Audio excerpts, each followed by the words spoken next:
시작할까요? 자, 선종 보도록 하겠습니다. 1교시 때 이미 말씀드렸습니다만, 선종은 부처에 뭘 공부한 거라고요? 여기.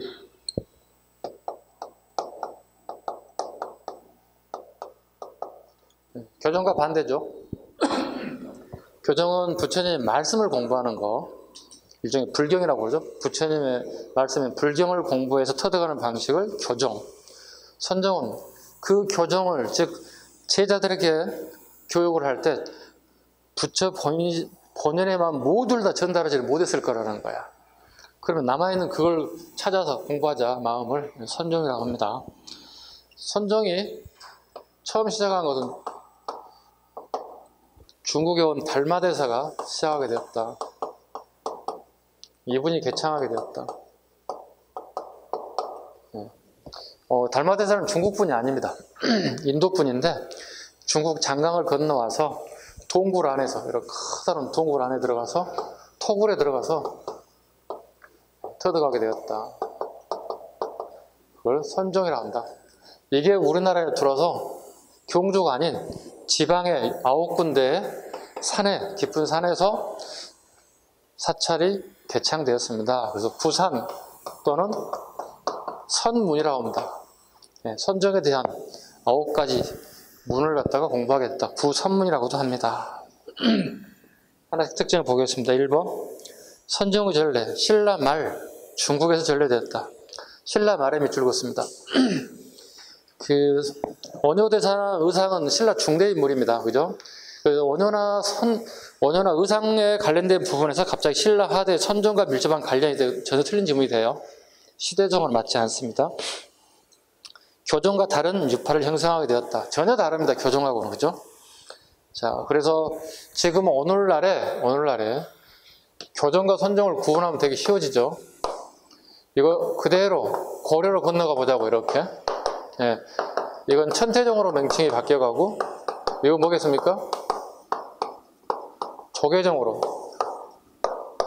조선하고 좀 현재 21세기에도 마찬가지로 똑같이 이런 식으로 바뀌어 있어요, 지금 현재. 선종은 원래 뭐가 됐어요? 조계종입니다. 지금 현재 우리나라 90% 이상이 거의 대부분 조계종이에요. 선종계열이에요.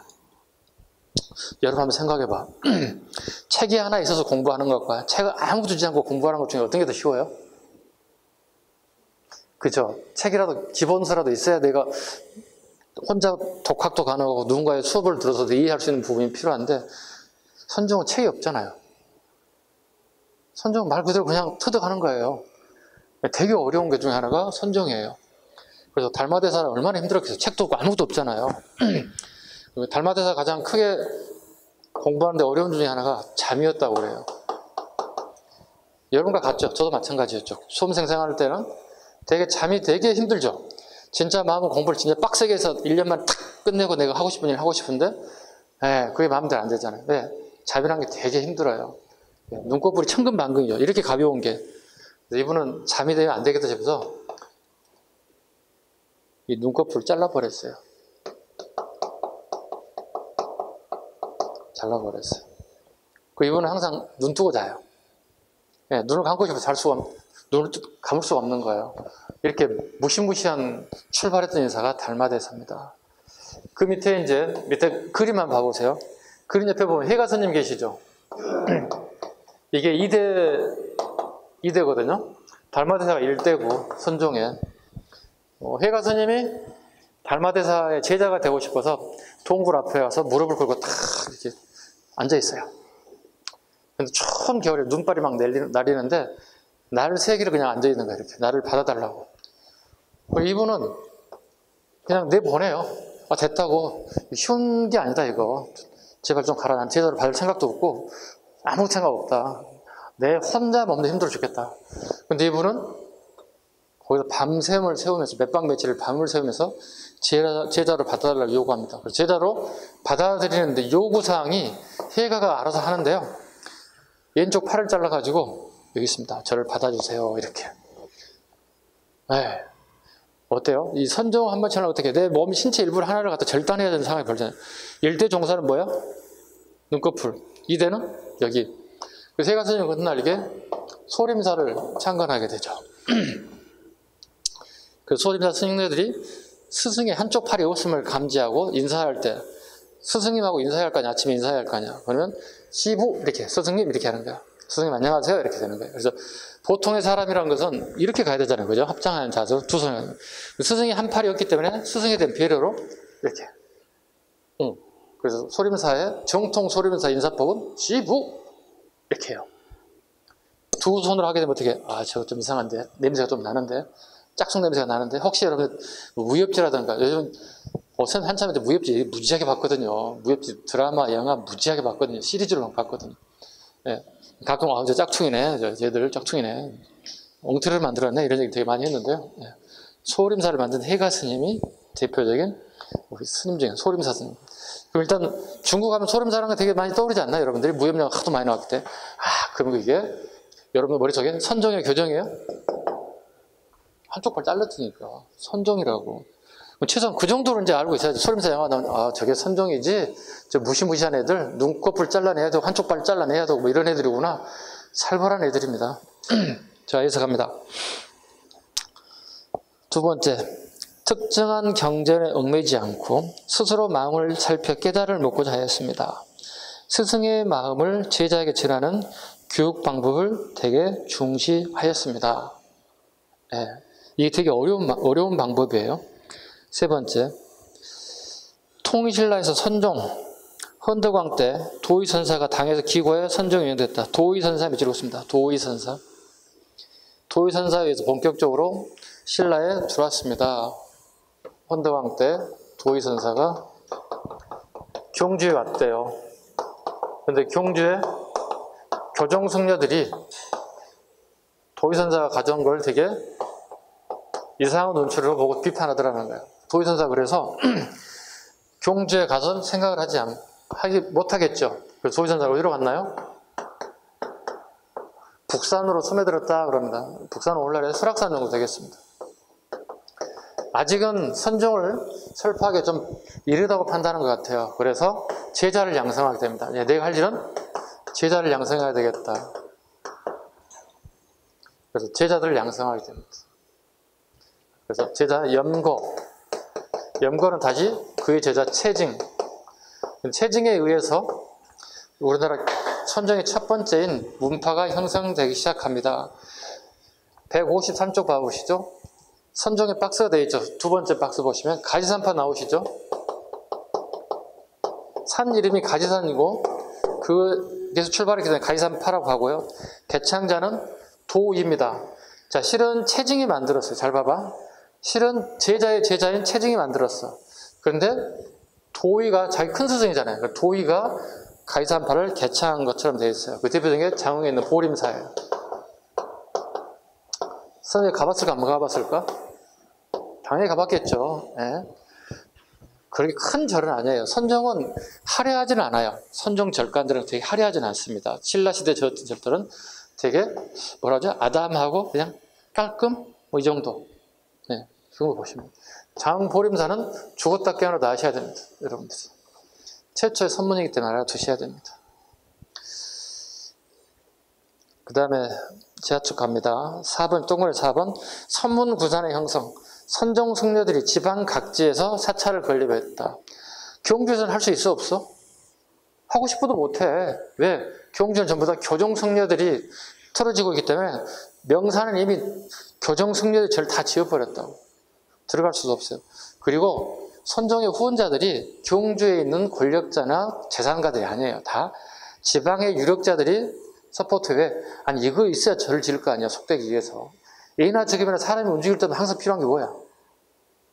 이거잖아. 여러분 여기 앉아있는 것도 돈, 공부하는 것도 돈, 밖에 나가서 커피 한 잔, 밥 사 먹어도 다 돈, 집에서 버스 타고 나올 때도 지하철 타고 나올 때 다 돈이잖아요. 당연히 이 건물 지으는데 다 돈이 엄청 필요하지. 그래서 후원 세력이 다르기 때문에 신라 중앙 귀족이 있는 곳에서 절을 짓기 어렵습니다. 그래서 지방으로 갈 수밖에 없어요. 자, 그다음 중국 선종의 전례 한번 보시죠. 그림 보시죠. 제일에 누군가요? 달마 1대. 아까 2대 해거. 소림사 적으면 되겠다. 소림사. 해거 옆에다 소림사 창건. 이대 종사가 되겠죠. 이 사람들 무시무시하다고 그래서 1대는 눈꺼풀, 2대는 뭐라고? 왼쪽 팔 자른 사람들. 3대가 승찬 스님이에요. 네, 승찬 스님, 이건 좀 심한데, 심한 안 해도 되겠지. 그 승탑의 기원이에요. 그 승탑 기원까지만 할까? 네, 심화까지, 너무 높은, 깊은까지는 안 갈게요. 그 승탑을 한번 볼게요. 승탑은 같은 말로 부도라는 말을 써요. 승려들이 죽고 난 다음에 무덤이에요. 그러니까 승려들은 기본적으로 열반하게 되면 화장을 하죠. 화장을 하되 뭐가 나온다고 그랬지? 사리가 안 나온 사람도 있어. 수행이 짧아서가 아니라 사람에 따라 달라. 화학적 반응이 나타나기 때문에 사리가 안 나오면 뼈 조각 있을 거 아니야, 그죠? 뼈 조각을 갖다 무덤에다 만드는 거야. 그 그림 좌측에 탑 있지, 봐봐. 1, 2, 3, 4, 5층 탑 있지. 그 밑에 기단부에다 이렇게 살짝 열어서 이렇게 쪼인 거야. 이렇게 조립한 거야. 이렇게 거기다 이만한 통이 있다고 이렇게 여기다 넣고 그 중간에 집어 넣는 거예요. 이게 등장하겠어요. 이게 삼조사에 승찬 스님을 기점으로 해서 부도의 기원이 이루어졌다.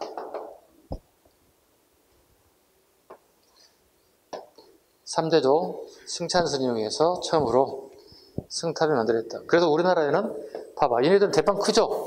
1, 2, 3, 4, 5 만들잖아. 우리는 몇 층도 안 만들어요? 이 정도밖에 안 해. 사이즈가 중국놈들은 떼우놈들 대빵 크고 우리는 되게 작은 사이즈로 이렇게 만들었어요. 그래서 우리가 만든 건 아무것도 없어. 불교는 전부 다 수입품이야. 중국에서 거의 수입품이에요. 네. 그 다음에 4대 도신, 내 마음을 갖고 오너라. 이렇게. 이건 좀 심하니까 나중에 한번 합시다. 누구나 불성을 갖고 있다. 그 수신을 갖다가 다른 말로 신수라고 적어봐요. 오타는 아닌데 수신 스님이라고도 하고 신수 스님이라고도 해요. 자, 가보죠.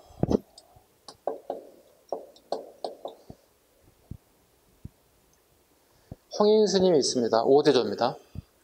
자, 홍인 스님 밑에 두 분의 승려가 있을 겁니다. 신수하고 해능이 있을 겁니다. 맞죠?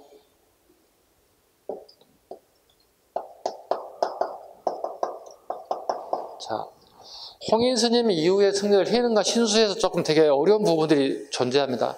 이 원리를 좀 이해하시면 좀 쉬울 것 같은데 봐볼게요. 신수는 신분이 귀족 승려예요. 나무꾼 승려니까 귀족이 낮죠. 하루하루 나무를 땔감을 떼어다 시장에 팔아서 그 돈을 가지고 생활하는 사람이에요. 평생을 이렇게 사는 사람이에요. 이 사람은 어제나 오늘이나 항상 해왔듯이 산에 가서 땔감에 만드는 역할을 하고 있었어요. 그런데 어디선가 갑작스럽게 무슨 소리가 들려왔어요. 전차전차 이렇게 다가가 봤어요. 소리 나는데 다가가 봤어요. 다가가 봤더니 무슨 소리가 들려왔어요. 누군가가 불경을 외우는 소리였어요. 좀 더 가니까 훨씬 더 잘 들렸어요. 다 듣고 난 다음에 찾아갔어요. 불경을 외우는, 나무 그늘 아래서 앉아서 불경을 외우는 스님이 있었어요. 알고 보더니 그게 하엄경이었어요. 그래서 이 땔감 만드는 아저씨 해능이 아직은 승려가 아니죠. 찾아갔어요. 가까운데 스님 감명을 받았습니다. 이렇게 뜻깊은 얘기를 하실 줄 몰라서 자기는 아직 무슨 뜻인지 모르는데 읽고 있는 사람은 무슨 뜻인지 모르고 공부 수행자겠더니 열심히 읽고 있는 거야. 본인이 읽으면서 터득하려고. 근데 자기는 뜻도 모르고 있는데 갑자기 나무꾼 애가 하나 와가지고 스님 감명을 받았습니다. 이렇게 심오한 뜻이 있는 줄 몰랐습니다. 이 스님 어떻게 벙쳤지? 뭐지 이게? 나는 지금도 무슨 말인지 모르겠는데 얘는 벌써 쭉 나무 하나에 쭉 오면서 듣고 벌써 터득한 거잖아요. 그래서 이 사람이 도저히 본인이 감당 안 되는 사람이에요. 그래서 이 사람을 여기 소개해 주는 거예요. 홍인 스님한테 소개해 준 거야. 소개장을 가지고 이제 홍인 스님을 찾아가요. 누가? 해능이 찾아가요. 자, 이렇게 소개해서 가져왔습니다. 그래서 그래. 뭐 하는 사람인고? 저는 매일매일 땔감을 배워서 시장에다 팔아서 그걸로 생활을 연명하는 사람입니다. 그렇게 얘기했어요. 아, 그래. 그러면 우리 절에도 땔감을 우리도 절간도 필요하잖아. 예전에 다 땔감으로 치사라든가 난방을 했던 것이니까 우리 절에도 좀 해줄 수 있겠느냐? 아, 그럼요. 말 한마디, 토 한마디 안 달고 매일 몇 년 동안 계속 땔감을 해다가 절에 나르는 거예요. 자, 그 다음에 신수보죠. 귀족승려예요. 귀족승려답게 열심히, 교리 공부에 열심히 공부하고 있는 승려입니다. 네. 근데 터득이 안 되고 있어요, 이분도요. 근데 이제 홍인 스님이 이제 후계자를 정하고 난 다음에 나이가 있어서 이제 물러줘야 되는 상황이 됐다는 거예요. 그 질문을 하게 됩니다. 질문 내용 보겠습니다. 자, 첫 번째, 나무를 얘기합니다. 두 번째는 거울을 얘기합니다. 그 다음에 연자대를 얘기합니다. 연자대 또는 연하대라고도 합니다. 자, 나무 보겠습니다. 자, 마지막 테스트를 합니다. 자기 후계자를 물려줘야 할 자리가 되니까 두 사람에게 물어봅니다. 자, 저기 보면 나무가 있지 않느냐. 또 주변에 널리게 차니까 나무겠지. 어떻게 생각하냐 물어봤다는 거죠. 자, 해능은 보세요. 매일 나무를 베는 사람이에요. 또 이 사람은 그냥 나무 밑에 사는 사람이에요. 이 사람이 이렇게 얘기해요. 신수한테 물어봤더니 저 나무가 잘 자라기 위해서 매일 물도 주고 잘 가꾸고 이렇게 해야 됩니다. 이렇게 얘기했다는 거예요. 해능은 넌 어떻게 생각하느냐? 아니, 나무는 나무지 제가 뭘 어떻게 합니까 이거. 이렇게 얘기했어요. 네, 본인은 매일 땔감을 떼어다가 파는 사람이었기 때문에 나무는 나무밖에 안 보이는 거예요. 더 이상 뭐로 안 보이는 거예요. 그냥 나무는 나무죠 뭐. 이렇게 대답했어요. 자, 거울을 이렇게 보여줬습니다. 자, 이거 거울 뭐라고 생각하느냐. 신수, 나의 얼굴 비치니까 매일 갈고 닦고 깨끗하게 해야 됩니다. 이렇게 되게 일반적인 대답을 했어요. 해능 뭐라 했겠어요? 이까짓 게 뭔데 거울을 보고 말고 합니까? 별로 빵 찼습니다. 계속 테스트 중입니다. 스승님이 테스트하고 있어요. 마지막에 이제 연자대를 줍니다. 결정사가 됩니다. 연자대란 부처님이라고 생각해봐요. 그 부처님 이렇게 앉힐 때 밑에다 받침을 놓는 게 있어요. 연꽃으로 받침을 하는 게 있어요. 이걸 딱 가져왔어요. 가져와라. 신수가 갑자기 무릎을 꿇고 A를 갖췄습니다. 네.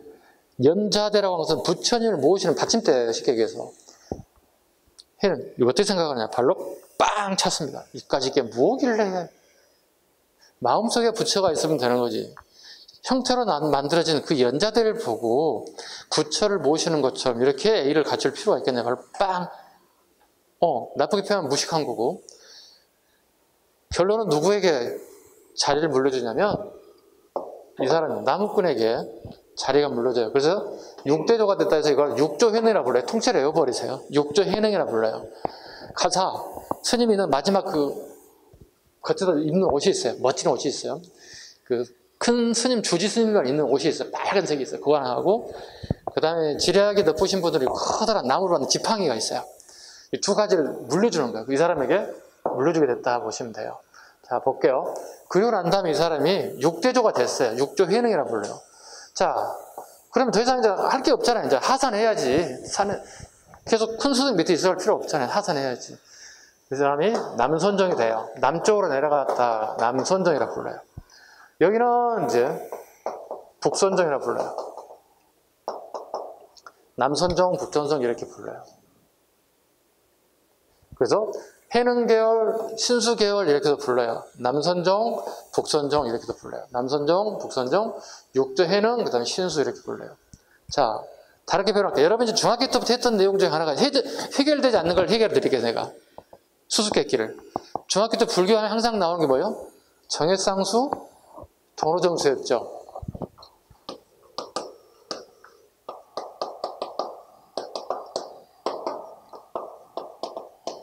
이거 나오면 여러분 무조건 답이 조계종, 선종, 답으로 다 이렇게 했잖아. 안 그래? 긍정하기 싫어? 나는 알고 맞힌 거야? 그거 아니잖아. 봐봐. 여기는 뭐냐면 순간 터득하는 걸 얘기해요.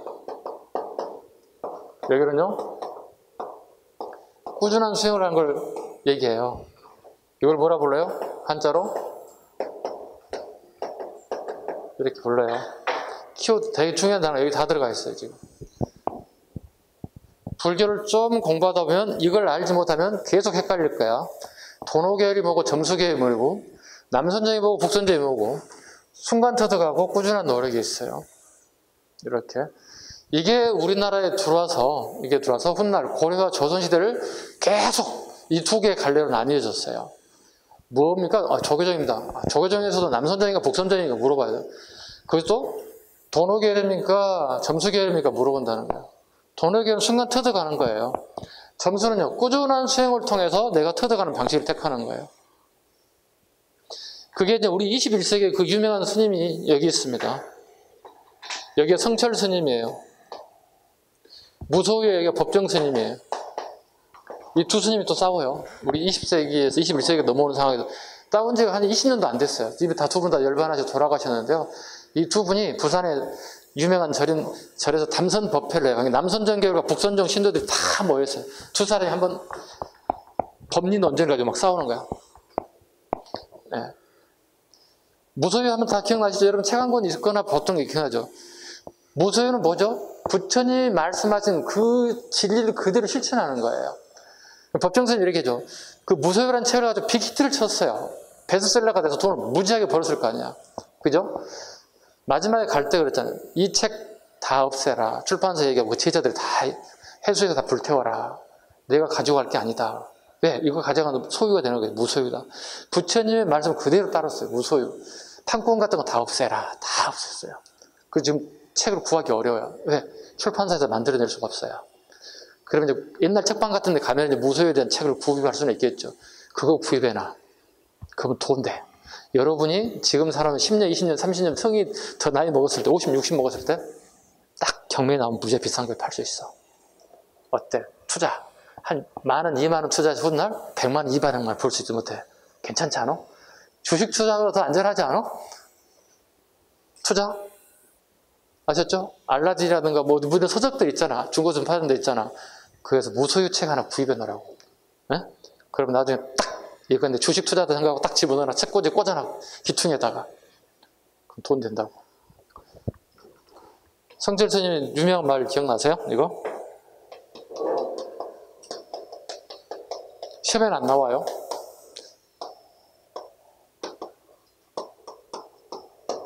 산은 살이요, 물은 물이요. 이렇게 있습니다. 질문할게요. 산에 가보시죠. 가끔. 산에 가면 뭐가 있죠? 산이 있죠. 물도 흐르죠. 어떻게 생각하세요? 속세인이, 지금 여러분 다 속세인이죠. 속세에 살고 있으니까. 지금 선생님과 저는 다 속세인인데 주말에 시간이 나서 절에 갔어요. 절에 갔더니 산도 있고 물도 있고, 야, 참 좋다. 공기도 맑고 물도 좋고 참 좋다. 내 마음이 힐링되는 것 같아. 참 좋다. 주말에 다녀왔더니 깨끗한 힐링 느낌이 들잖아요.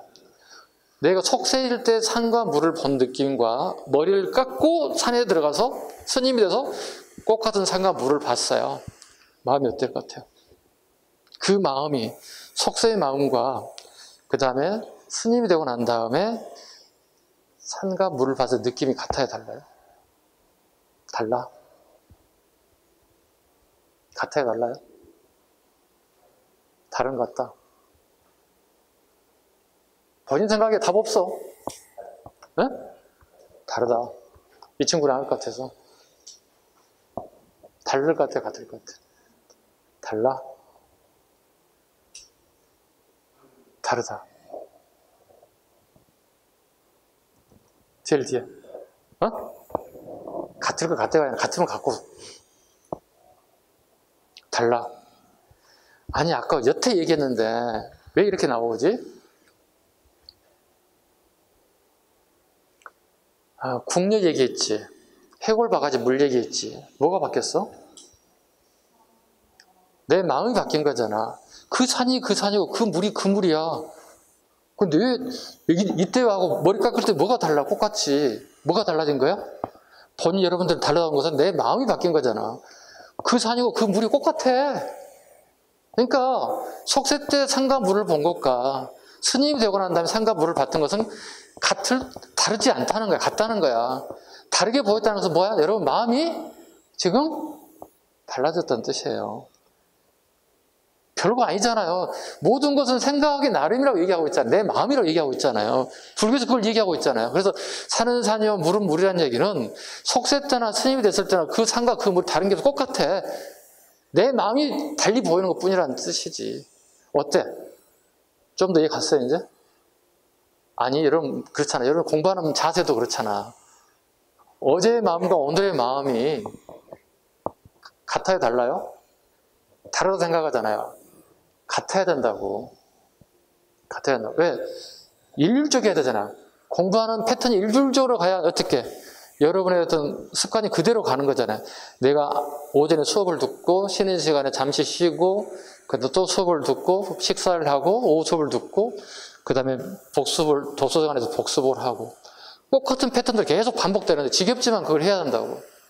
왜? 내 마음이 일률적으로 가야 된다고. 변화가 있으면 이렇게 된다고. 어때 이제? 야, 이거 승려되는 게 되게 어렵겠지. 그냥 공부하는 게 편하고 좋아. 그죠? 승려라는 것은 책만 보는 게 해결되는 게 아니라 되게 마음의 수양도 되게 어려운 부분이에요. 이럴 바엔 차라리 공부하는 게 되게 편하고 좋습니다. 열심히 합격해서 준비해서 합격하시면 되겠습니다. 이해 가셨죠? 도노계열과 점수계열, 남선정과 북선정, 순간터득, 꾸준한 노력, 도노계열과 점수계열. 가장 시험 많이 나온 게 여러분 힘들게 했던 것들이 이거예요. 도노, 점수. 같은 조교정인데 여기는 남선정, 여기는 북선정이에요. 그럼 여기는 해능계열이고 신수가 주장한 내용이에요. 이거 고려시대에 조교정할 때 이거 또 올 거란 말이야. 네? 이게 고려로 그대로 온다고. 그래서 여러분 알죠? 진울 아시지? 진울이 뭐예요? 제일 먼저 한 게 선교통합운동을 한다고. 선정과 교정. 그 다음에 뭐예요? 아니 잘못 얘기했어. 선 플러스 선통합운동 한다고 이렇게. 선선은 뭐야? 다르게 얘기하면 남선정 플러스 북선정. 다르게 표현하면 도노 점수 얘기하는 거. 남선 플러스 북선정. 도노계열 플러스 점수계열 이렇게 한다고. 이게 끝나고 난 다음에 선정과 교정을 통합하는 게 운동하는 게 진울이라고. 고려시대. 그러니까 달달달 외웠던 내용에서 이해를 하면 되는 거야 이제. 이해 갔어? 그럼 해능하고 신수 알아야 돼 몰라야 돼? 뿌리가 여기 있잖아. 요 자체가 이렇게 내려오는 이 뿌리가 여기라고. 그러면 해능하고 신수와 관련된 남성적, 북성적, 도노계열, 점수계열, 순간터득, 꾸준한. 그 다음에 시대가 지나 몇백 년이 지나면 고려시대 진울이 이 같은 거 똑같이 한다고. 왜? 같은 선정인데도 두 개로 나뉘어 있잖아. 남선정과 북선정으로. 통합. 하나로. 왜? 힘이 있으니까. 그리고 선과 교를 하나로 통합하려고 하는, 불교를 통합하려고 운동이 벌어졌다. 근데 이건 실패해요. 왜요?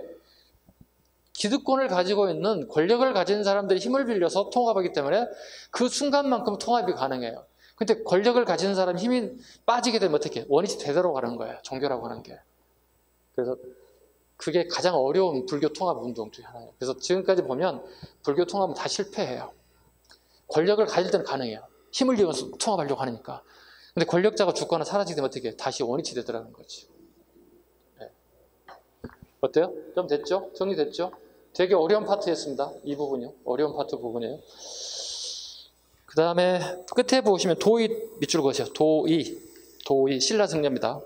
도의가 중국에 유학하고 난 다음에 우리나라 헌덕왕때 와서 선정이 본격화되기 시작했다. 자, 도의가 경주에 갔더니 나를 까마귀 보듯이 쳐다보더라는 거야. 잔악간 무리로 보더라는 거야. 그래서 어디로 갔다 그랬지 아까? 어디로 갔다? 도저히 경주에서는 내가 공부한 것을 퍼뜨릴 수가 없어서 북산으로 갔다. 오늘 철학산에. 거기 가서 할 수 있는 게 뭐 했다? 제자를 양성했다. 그 첫 번째 제자가 뭐다? 염거. 염거의 제자가 누구다? 채징. 채징이 하나 만들었다. 어디에? 전라도 장보림사에 가지산파를 만들었다. 산 이름이 가지산이에요. 그래 가지산파. 근데 가지산파의 설립자를 누구로 해야겠다? 스승의 스승이었던 도의가 개창한 걸로 했다. 오케이? 그래, 이게 불교 처음 하신 분도 어려울 수 있어. 네. 반복해서 계속 보시면 돼요. 아셨죠? 모르면 찾아와. 선생님한테 쉬는 시간에 찾아와. 계속 질문해. 자, 오른쪽 갑니다. 자, 보겠습니다. 9번 보겠습니다. 통일 전 선덕여왕 때 법랑이 왔지만 전파되기는 어려웠어요. 통일 이후 해공왕 때 신행이 점수계열, 헌덕왕 때 도의가 왔습니다. 이것은 도노계열입니다. 여기 보시죠. 자, 제일 밑에 끝에 부분에 도의가 왔죠. 당에서 도노계열을 얻었습니다. 도노계열은 어디에 있습니까, 지금? 여기 있습니다. 도노계열은 뭐예요? 남선정이 되겠죠. 됐죠? 도노계열 밑에 살짝 적어요. 남선정이라고. 153쪽. 도노계열은 남선정. 그럼 되게 점수계열은 뭐가 됐을까? 그렇지, 북선정이 되겠지. 그래, 이것 때문에 여러분들 힘들어 할 거야. 근데 좀 이해가게 되면 되게 간단한 원리니까 금방 찾아갈 수 있어요. 자, 선종에 관련된 부분 가겠습니다. 자, 구산이 있습니다. 개창자, 중임산. 자, 가지산파의 별표. 최초의 개창, 가지산파, 도의. 어디? 중임산살, 장흥, 고림사. 실상산 별표. 최초의 가람이다. 최초로 가람이란 절간이야. 최초의 절을 지은 것은 실상산파더라. 홍척입니다. 남원의 실상사, 홍척.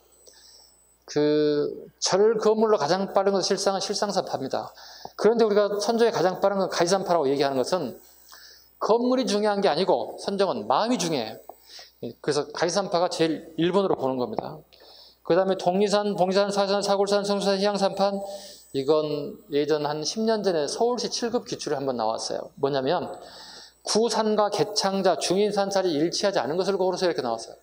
90% 이상이 다 오답률이 나왔어요. 그 뒤로 한 번도 출제된 적은 없습니다. 이건 암기할 내용이 아니거든요. 실은 이것은 전공하는 사람들이 풀어야 돼요. 이것은요. 그래서 공무원 시험에 나오면 제가 요걸 할게요. 여러분 틀린 거 대신 요게 드릴게요. 혹시 나오게 되면 그렇게 나올 것 같지는 않습니다. 그래서 한 10년 전 서울시 7급 보게 되면 이런 문제가 나오긴 나오는데 여론을 하지 마세요. 이거 하나 하겠다고 여러분 여기다 다 에너지 쏟을 필요는 없어요. 제일 마지막 것도 하나 봐야 돼요. 수미산파. 이엄, 강조사, 해주. 이엄은 왕건의 스승입니다. 즉 다르게 표현하면 해주 지역 세력들이 왕건에게 넘어왔다 보시면 돼요. 그 다음에 하나 더 있습니다. 신라 왕실은 선종을 포섭하고자 실상사는 흥덕왕의 관심 대상이 되었다. 그러니까 우리 신라 왕족들은 거의 대부분 교종이잖아요. 근데 선종에 관심이 없었느냐? 있었다는 거예요. 그 대표적인 실상사예요. 왜냐하면 말이 남원이지 실상사는 경상남도와 가장 가까운 지근거리 있는 것이에요. 그러다 보니까 실상사에 대해서 되게 관심을 많이 가졌다. 실상사에 대해서. 자, 교종과 선종의 비교 봅니다. 이거 했나? 안 했구나. 자, 보겠습니다. 군파, 오교, 구산, 교종 성격과입니다. 불경과 교리를 되게 중시하고 전통과 권위를 중시했다. 구산 보시죠. 자선. 우리 양반다리하고 앉아있는 것도 우리 자선이라고 그럽니다. 자선. 그리고 참선. 여기 하얀 벽이 있다고. 하얀 벽을 보고 가부좌를 들고 이렇게 앉아있어. 이렇게. 이거 참선하는 거 이렇게. 이렇게 하면 어떡해. 허리 아프고 여기 아프고 되게 힘들어요. 이게. 그 다음에 형식과 권위를 부정했다. 지지세력. 왕실과 중앙귀족. 선종은 지방의 호족. 지방의 호족은 지방의 유력자들을 얘기합니다. 지방의 유력자들. 이 유력자들은 경주에서 밀려난 세력이거나 지방 토착 세력들을 얘기합니다.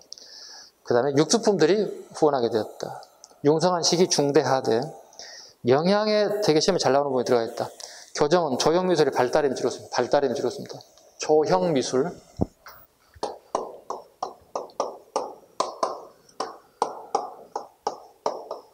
형태를 만드는 미술. 교정입니다. 돈이 되게 많이 들어가요. 장식을 많이 해야 돼요. 조형미술이 발달. 대신에 선종, 조형미술 세트의 미술을 옵니다. 돈이 없어요. 대신에 중국 문화인식 폭이 확대되었다. 지방 문화의 역량이 확대되었다. 고려 개창 기반 세력이 됐다. 훗날 한문학이 발달하게 된 계기가 다 선종과 영향이 됐다. 성격과입니다. 경전 이해를 통해서 깨달음. 선종 실천 수행을 통해서 깨달음. 다르죠. 불교 미술의 별표갑니다. 대표적인 게 교정의 불국사. 불국사 가보셔서 아시겠지만 되게 화려하죠. 화려합니다. 석굴암. 인공 석굴입니다. 이 앞전에 잠깐 언급드렸죠. 중국 애들은 자연 돌을 파서 부처님을 안치하는 방법인데 우리는 하강암이 너무 단단해서 굴을 팔 수가 없습니다. 돌의 성질이 달라요. 중국 애들은 특히 도낭석굴 아시죠? 도낭석굴 같은 경우는 이게 돌의 성질이 사암이에요. 되게 가벼워서 강도가 약해서 그냥 뚫어서 그냥 굴을 만들 수 있어요. 그리고 여기다 부처님을 모시는 거예요. 이걸 가장 그네들 입장에서는 이상향으로 생각한다는 거예요. 이상향으로.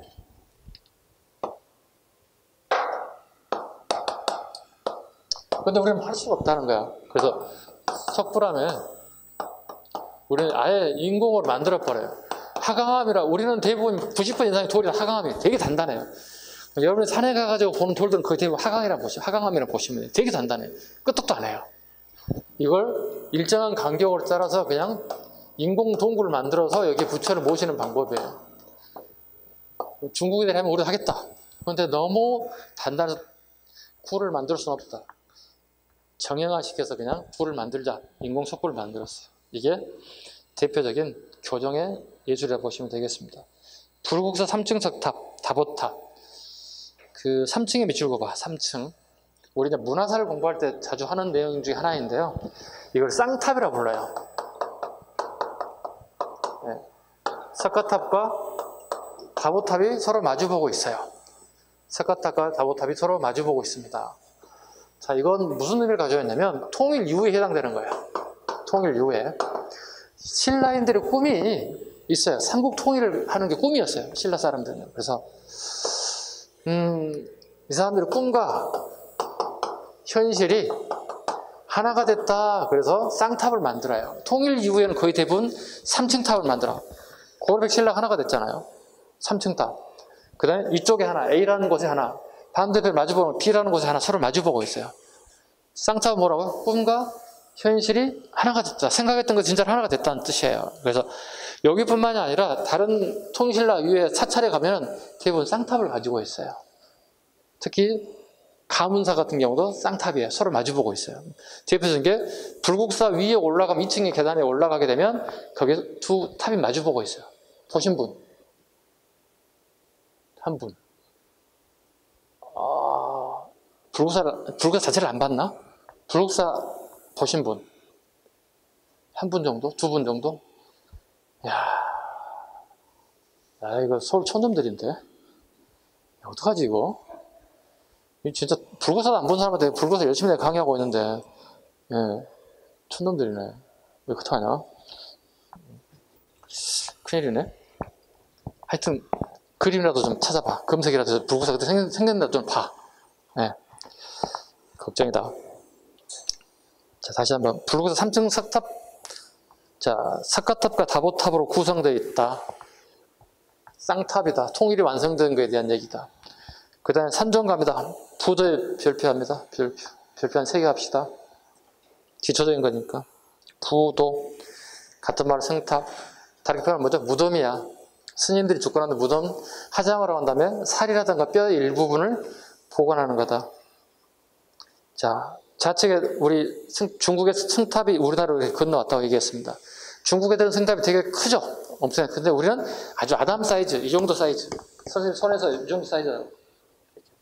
그 성탑 밑부분에다가 이렇게 조리품이 되어 있어요. 그 안에 얼마나 홀이 있어서 여기 그릇을 넣고 살을 넣고 다시 부엉했어요.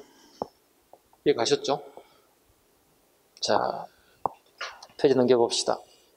자, 대표적인 조형미술 한번 볼까요? 자, 154페이지 보겠습니다. 자, 석굴암 본존불. 네, 되게 온화한 미소를 띠고 있죠. 그 다음에 가문사지 사리암, 금동 사천왕상, 되게 금으로 칠해진 하리암을 보고 있죠. 가문사는 우리 알다시피 통일 이후에 신문왕시기에 만들어진 거죠. 불국사 아미타 열의 자상, 불국사 비로자나불의 밑줄 긋습니다. 비로자나불. 그 다음에 밑에 철원 도피한사 비로자나불, 그 다음에 장흥 보린사 비로자나불 밑줄 긋습니다. 대표적인 거 다 비로자나불에 밑줄 긋으면 됩니다. 자, 우리 오전 했던 것 중에 하엄종 기억나시죠? 네. 대표 차상이 뭐죠? 일즉다? 다즉일이었죠? 하나는 곧 모두는 곧 하나이다. 곧 왕이 짱이다 이렇게 하고 있잖아요. 자, 보세요. 그 부처님의 손을 한번 봐주시기 바랍니다. 자, 위에 있는 불국사는 예인손이 이렇게 올라와 있죠. 예인손 위에 올라와 있죠. 그 다음에 철원 도피한사하고 그 장흥 보린사 비로자나불은 오른손이 올라와 있죠. 자, 이렇게 해서 오른쪽이 올라와요. 자, 선생님 보세요. 자, 이렇게 잡아야 한다고. 이렇게. 근데 지금 불국사건 이렇게 돼 있잖아요. 불국사건 실패작이야. 잘못 만들었어. 일즉다 다. 하나는 곧 모두는 곧 하나다. 이렇게 가야 된다고. 비로자나불은 이렇게 와야 된다고. 이해 가셨죠? 이 비로잔화불은 선종에서 만든 것들이에요.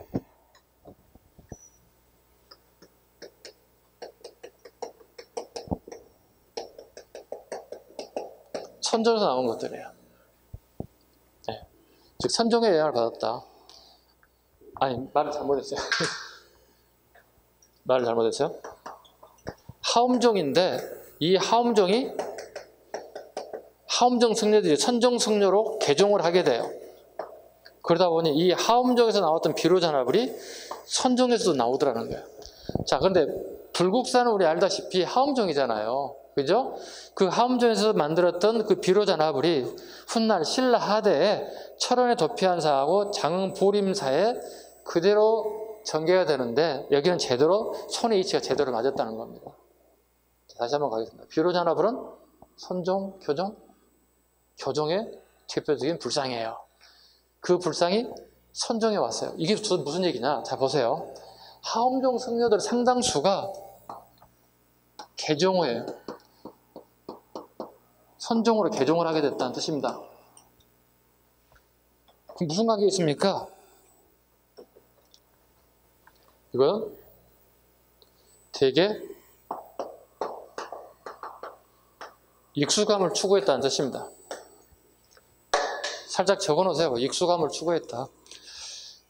하엄종의 비로잔화불이 선종에 그대로 도입됐다는 얘기. 익숙함을 추구했다. 그래서 하엄종과 선종이 전혀 관련 없음에도 불구하고 그 불탑들이 그대로 선종 절간에 만들어지더라는 뜻입니다. 그 다음에 끝자락에 이런 게 하나 있을 겁니다. 쌍봉사, 철감선사, 승탑이 있습니다. 쌍봉사, 철감선사 별표하시고요. 이거 하순에 있습니다. 전라도 하순에 있는데요.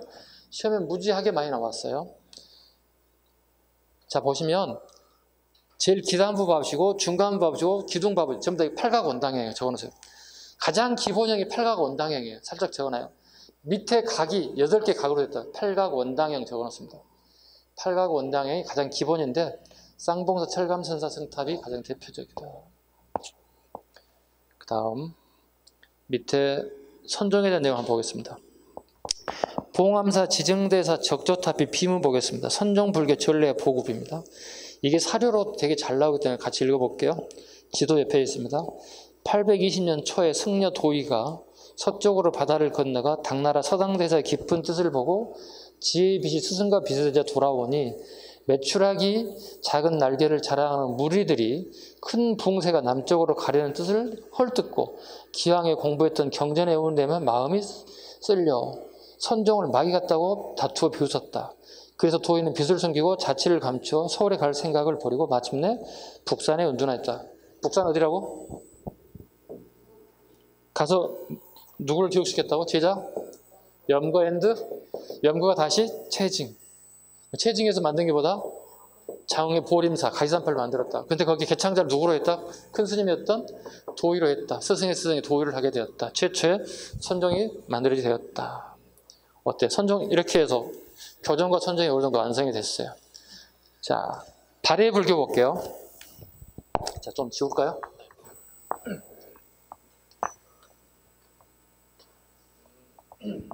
오늘 불교를 처음 하신 분들은 아우씨 불교 장난 아닌데 이렇게 생각할 수도 있는데요. 금방 따라잡을 수 있어요. 네. 155쪽.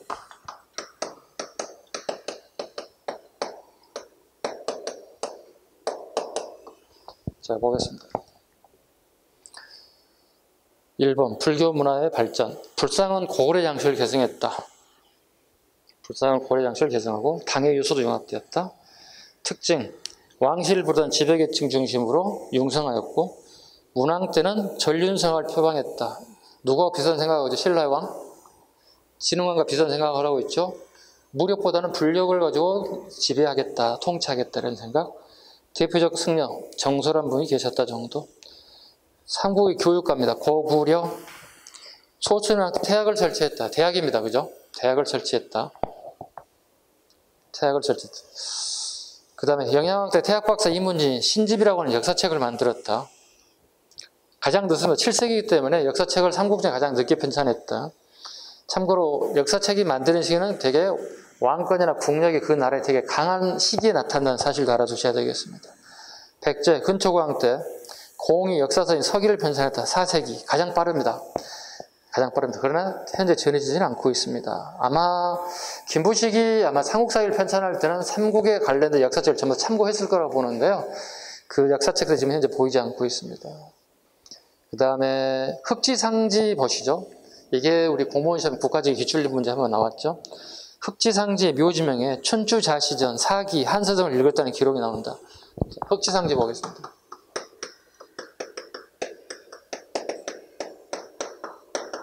자, 백제가 멸망하죠. 백제가 멸망합니다. 660년에. 그런 다음에 하고 나온 게 뭐죠? 백제가 부흥운동을 하잖아요. 부흥운동은 결과적으로 실패하게 됩니다. 흑지상지는 죽음을 당한 게 아니라 당나라로 넘어가게 됩니다. 당나라로 넘어가서 당나라의 고위 관리가 됐다는 뜻입니다. 왜냐하면 당나라 애들은 정책이 포용 정책이에요. 그러니까 상대를 물리치고 상대방을 당나라의 속국으로 만들었다면 거기에 왕족이라든가 기득권자들 그대로 데려다가 쓰는 거예요. 대신에 일반 백성들은 가장 포로로 막 써먹는 거예요.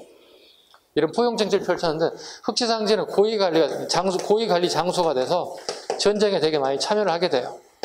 많은 전쟁에 참여하고 공을 세웠어요. 그 사람이 이제 무덤에 피석에 이런 글이 나왔다는 뜻입니다.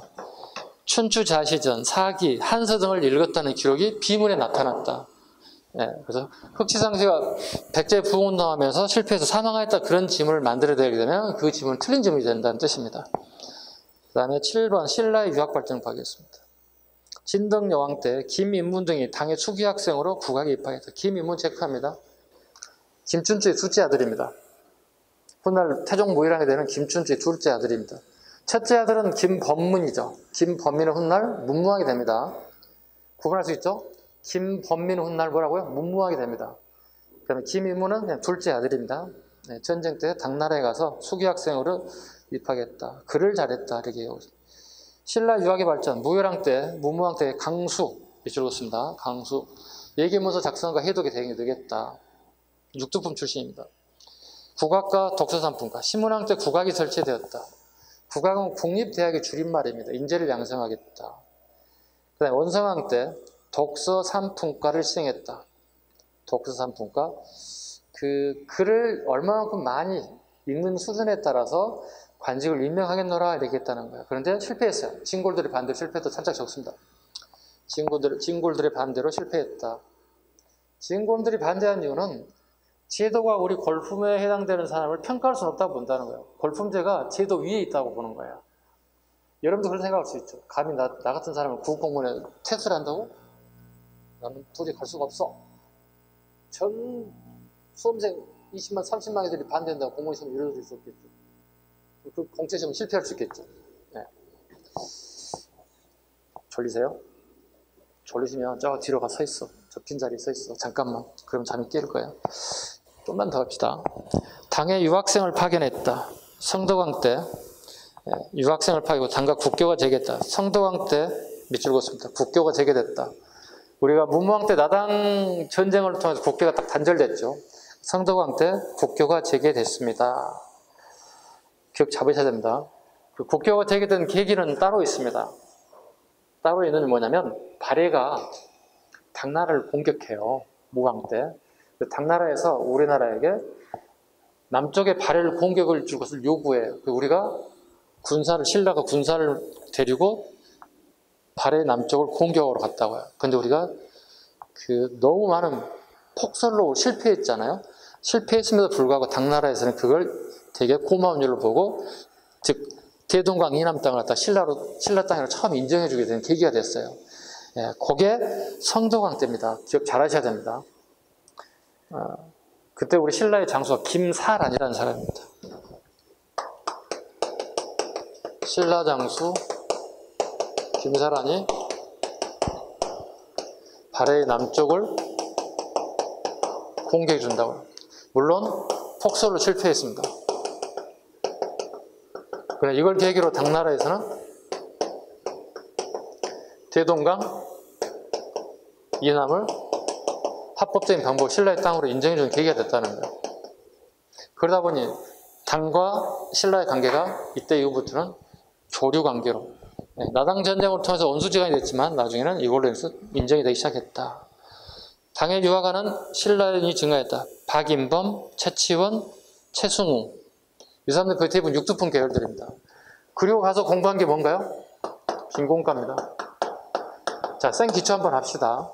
자, 신라인들이, 바레인들이, 기타 일본인들이 전부 다 그 당 최고 선진국이었던 당나라에 유학 가서 공부한다는, 유학생활 한다는. 그리고 그 공부한 내용을 보는 시험이 빈곤가예요. 이 빈곤가는 꼭 기억하셔야 되는데, 당나라 사람이 보는 시험이 아니에요. 절대 들어가면 안 돼요.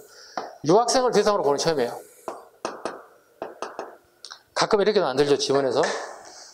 우리 신라인들과 바레인들이 되게 공부를 열심히 해서 당나라인들과 견주어서 훨씬 더 많은 합격자를 배출해야 돼. 이건 틀린 지문이에요.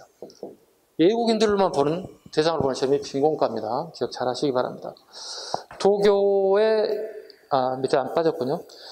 5번, 발해 유학발전, 당의 유학생을 파견했다. 오소도 오광찬, 빈곤가의 급제. 주자감 설치, 유교 경전교육, 발해 국립대학의 주자감입니다. 즉, 이것은 당나라의 제도를 그대로 당의 제도를 모방했다고 보시면 돼요. 스스로 만든 게 아니고요, 모방했다. 그 다음에 도교 유래. 영유왕 때 이미 설명드렸습니다. 영유왕 때 도덕경이 들어왔다는 거. 영유왕 미줄고시고 도덕경. 이건 누구와 밀접한 관련이 있습니까? 대망리절지는 연개소문과 밀접한 관련이 있는 게 도교가 되겠습니다. 연개소문에 의해서 도교가 고구려에 널리 퍼지게 되었다. 그 다음에 도교의 교리, 무의자연. 그러니까 인공적인 요소를 가하지 않고 자연 그대로 생활하겠다. 이건 결국은 산속에 들어가야 되겠지. 불로장생, 밑줄. 불로장생. 불로장생, 밑줄 긋습니다. 이것 때문에 누가 백제로 망명했나요? 열받으신 분? 누가? 포덕이. 포덕이 열받아서 백제로 망명해서 만든 종파가 뭐라고요? 열반종. 그죠? 그 다음에 현세 이익.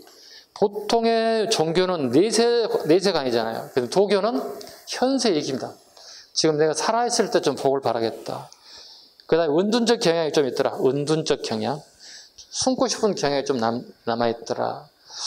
아마 저나 여러분 전부 다 조금은 이런 게 있죠. 지금 쭉 이제 여러분이 공부를 쭉 몇 달씩 이렇게 오잖아요. 또 어떤 분 1년 넘게 오신 분도 계시는데 되게 지루하고 진짜 힘든 일이거든요. 공부라고 하는 게. 가끔씩 일주일 동안 한 잠수 좀 타봤으면 좋겠다는 생각 가끔 하죠. 근데 이제 한 달 된 사람이 이런 생각하면 안 돼요. 아셨죠? 한 1년 이상 해보고 난 다음에 가끔 한 일주일 나에게 좀 잠수 좀 탔으면 좋겠다 생각. 이게 은둔 사상이에요. 이게 도교 사상이에요. 도교 장려. 연개소문, 불교를 누리기 위해서 도교를 장려했다. 중국과의 차이 할 필요 없고요. 고구려에 관련된 부분 가겠습니다. 고구려의 도교, 연개소문도 장려했다. 그거 하나 잡으시고요. 그 다음에 대표적인 시험 잘 나오는 부분 중에 하나가 요거 있습니다. 끝에 줄에 이런 게 있죠. 여수장 우중문시 밑줄 긋습니다. 여수장 우중문시. 여수장 우중문시. 우리 알다시피 당나라가 멸망합니다. 당나라가 우리 공격 1차, 2차, 3차, 4차 다 실패하거든요. 그리고 수나라가 새롭게 만들어지는데 수양제가, 수문제의 아들이 수양제인데 수양제가 130만 대군을 가지고 우리나라를 침범해 옵니다. 여동생을 꽉 막혀가지고 꼼짝달싹 못하고 있습니다. 여동성은 평지성이거든요. 특이하게도. 그런데 우리 군이 여동성을 지켜내요. 당나라의 당나라의 수도로 수나라를 왔잖아요. 전에들은 우리나라의 성을 공격할 온갖 공성무기를 다 개발해 놨어요. 그런데도 우리가 그걸 지켜내요. 막히고 계속 막히니까 얘들 30만 특공대를 우회해서 직접 우리 왕을 잡겠다고 우리 국내로 진입하게 됐다고요. 이때 우리 궁궐을 어떻게 하느냐? 공성작전이야. 궁궐의 사람을 다 빼버려요. 그럼 당나라 특수부대 30만 대군이 왕을 잡겠다고 궁궐을 쭉 들어왔는데 사람이 아무도 없는 거야. 그럼 여러분 무슨 생각이 들죠? 함정이다. 그쵸? 함정 생각 들겠죠? 누군가를 하나 더 잡아야 되고 잡아서 누구 어디냐고 물어봐야 되는데 물어볼 사람 아무도 없는 거야. 다 비워버린 거야. 일명 공성전투라고 그래. 성을 비워버렸다는 거야. 빌공짜. 그럼 어떻게? 빨리 빠져나와야 되겠지. 빨리 빠져나오는데 누가 지키고 있어?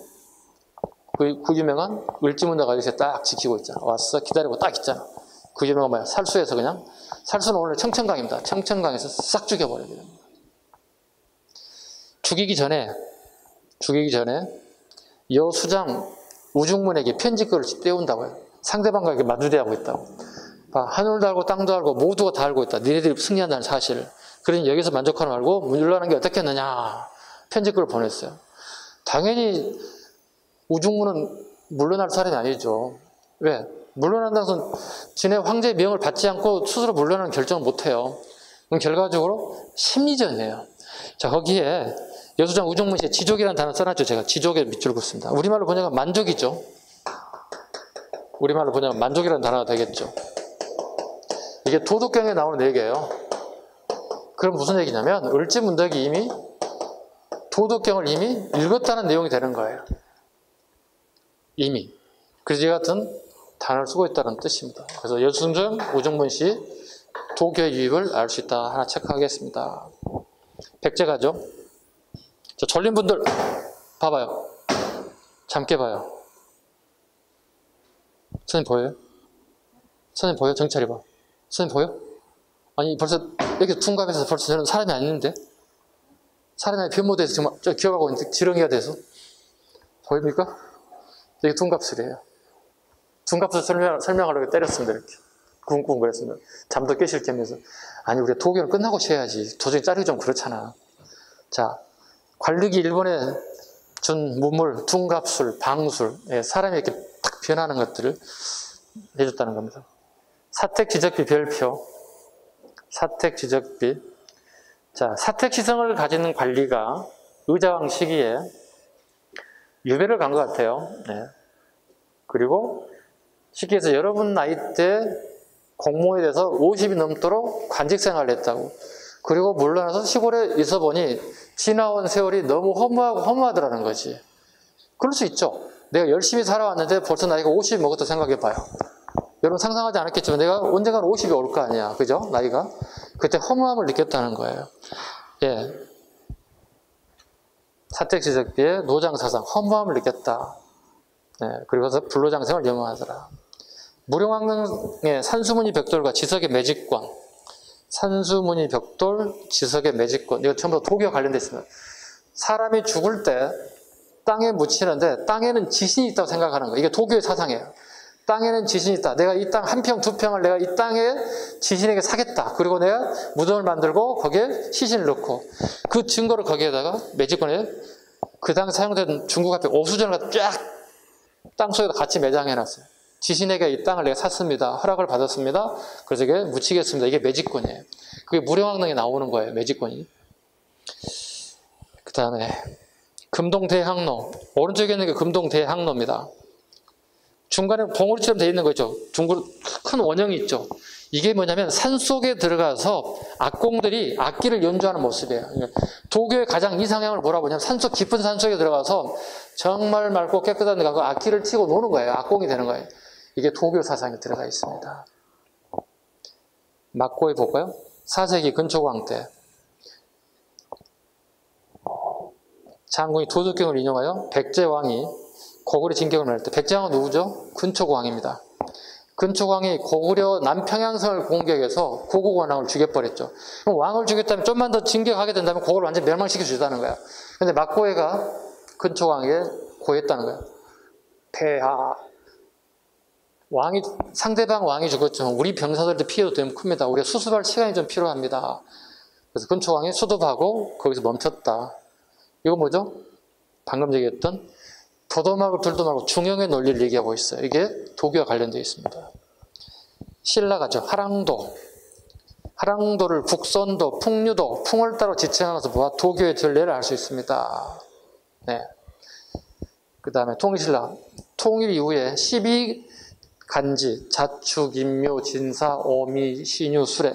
여러분 지금 현재 띠를 다 가지고 있죠. 무슨 띠 있죠. 그죠? 그걸 통해서 내가 무슨 띠인 걸 다 알고 있잖아요. 이거 다 도교와 관련되어 있어요. 그래서 누군가가 제게 종교가 뭡니까 물어보면 저는 도교입니다 이렇게 얘기합니다. 여러분 종교 없으신 분? 도교잖아. 띠 있잖아, 본인. 도교입니다. 누군가가 물어보신다면 도교입니다. 그러면 저기 기룡산이나 설악산에 있을 분이 내려와서 잠시 내려왔습니다. 세상이 시끄러워서 내려왔습니다. 이렇게 하시면 되잖아요. 자, 예, 종교 오신 분은 오늘부터 도교를 하나씩 가져가면 되겠습니다. 자, 12지가 이제 좀 도교와 밀접한 관련이 있습니다. 신라대 귀족사의 사치와 태폐 생활에 반발해 도교와 은둔사상이 등장했습니다. 그래서 여러분과 제 마음속에 조금은 산속에 들어가서 은둔하고 싶은 생각이 들어요. 이거 다 도교와 밀접한 관련입니다. 채치현의 사산비문 별표 한 3개 가겠습니다. 난이도 어려운 별표 3개입니다. 살짝 이런 거 다 표시해. 난이도가 높은 별표 3개 이렇게. 채치현의 잠시만.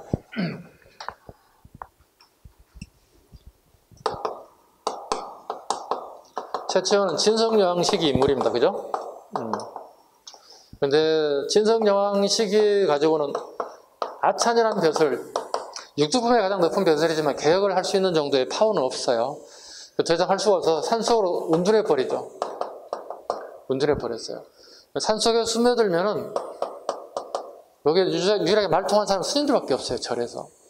절밥 얻어먹고 녹차 마시면서 이렇게 담소 나누고 스님들과 정이 많이 들었을 거 아니야. 또 그 당시에 지식인들은 거의 대부분 스님들이에요. 이 스님들하고 교류하고요. 그리고 난 다음에 스님들이 돌아가실 거 아니에요. 그죠? 돌아가시고 난 다음에 그분들의 일대기를 이렇게 비석에다 글을 이렇게 남기게 됐다는 거예요. 그래서 4군데 산에 유명한 스님들을 만나고 겪었던 얘기를 돌아가실 때마다 비문을 만들었다. 그래서 사산 비문이 비석에다 문장을 남겨야겠다. 이걸 분석해 봤더니 유, 불, 선, 풍수지리까지 되게 다방면에 박학한 지식을 가지고 있더라. 박학다식이 아니라 박학강식이야. 우리 보통 박학다식이라는 단어를 많이 쓰잖아요. 근데 다식이 아니라 되게 아주 깊은 정도의 학문 이해를 가지고 있더라는 거예요. 유교, 불교, 이런 도교를 얘기합니다. 유교, 도교, 풍수지리까지 사산비문을 통해서 알 수 있더라. 그래서 하동 쌍계사, 진감선사비, 보령 성주사 낭해상비, 월성 대송복사 창건비, 문경 봉암사 지등대사비. 이 사산비문이라고 합니다. 단 여기에 꼭 난낭비문이 사산비문에 포함되지 않는 사실 꼭 기억하셔야 합니다. 난낭비문은 삼국사기 기록입니다. 삼국사기의 하랑도 얘기입니다. 하랑 얘기입니다. 하랑에 대한 얘기를 삼국사에 기록한 거지 사산비문 내에는 난낭비문은 포함되지 않습니다. 꼭 구분하실 것. 여배가 잘 적어놓으시 바랍니다. 선생님 모의고사 잘 내는 문제 중에 하나예요. 출제 가능성이 되게 크다는 겁니다. 사산비문 옆에 꼭 적을 거. 남낭비문은 사산비문에 포함되지 않습니다. 난낭비문은 비석 자체가 존재하지 않습니다. 어디에? 삼국사기의 기록이 남아있을 뿐이에요. 난낭이라고는 하랑에 대한 얘기가 나와있을 뿐이지 비석이 아니라는 사실. 발해 정효공주 묘제 사륙별여체 불로장세라는 글로 봤을 때 이미 발해에도 도교가 유입됐음을 알 수 있습니다. 자, 잠시 쉬겠습니다.